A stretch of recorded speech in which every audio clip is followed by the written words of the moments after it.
Minute papillon. Minute papillon, tu es dans une maison hantée. Mais non, il faut pas paniquer. Hélicoptère, hélicoptère. Car il nous faut des preuves. Car sans preuve, c'est juste une maison abandonnée. Car oui, il y a des différences. Les maisons hantées sont habitées par des esprits ou des fantômes. Oh, tu m'as fait peur. Alors que les maisons abandonnées, il n'y a plus personne.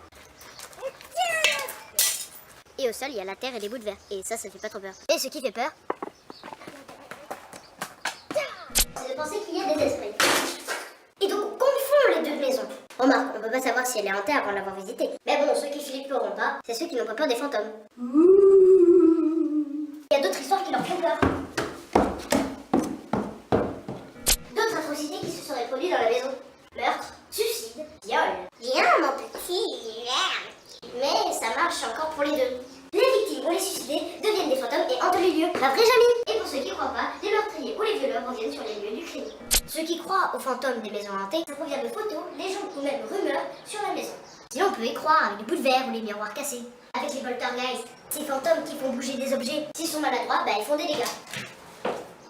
Sinon il existe d'autres sortes de fantômes. Les revenants, l'appeleur, le visiteur, les spectres, les sphères et bien d'autres fantômes.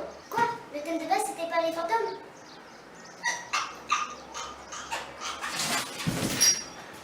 Hors sujet!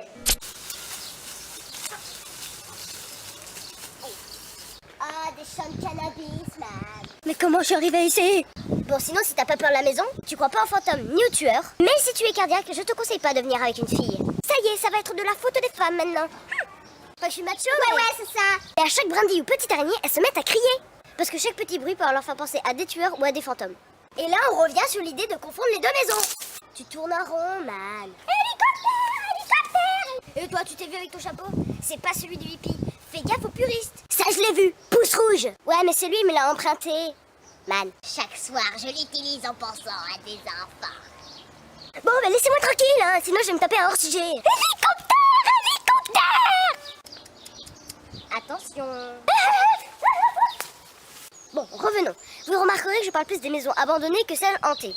Parce que je suis dans l'une d'elles. Et si on était dans une maison hantée, eh bien, il y aurait des fantômes.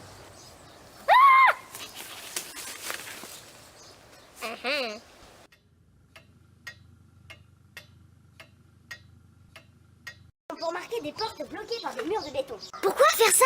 Surtout qu'il y aura toujours un bricoleur ou un petit malin qui nous trouverait une sortie. Alors ça sert à rien.